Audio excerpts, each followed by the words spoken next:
মানুষের মৃত্যুর পরে তাকে আবার পুনরুজ্জীবিত করবে। তো অনেকে কয় না যে মারা যাওয়ার পরে হাড়গোড় সবাই একভাবে কেমনে পুনরুজ্জীবিত করবে। আল্লাহ বলছে যে তারা কি সন্দেহ করে যে আমি আবার তাদের জীবিত করতে পারবো কিনা।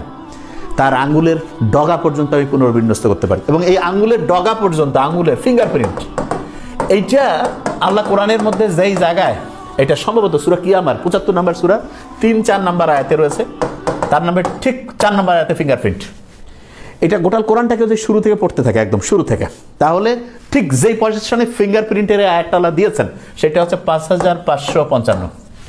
যে কেউ যদি একটু বুদ্ধিমান হয়, হাতের ডান 5টা ফিঙ্গার, বামে 5টা, ডান পায়ে 5টা, বাম পায়ে 5টা, 5 একদম অ্যাবসলিউটলি সেই জায়গায় আল্লাহ দিয়েছেন।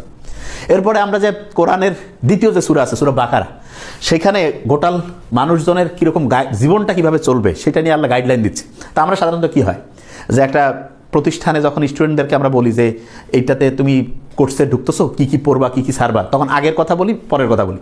এবং ঠিক এরকম করে আল্লাহ যখন আমাদের এই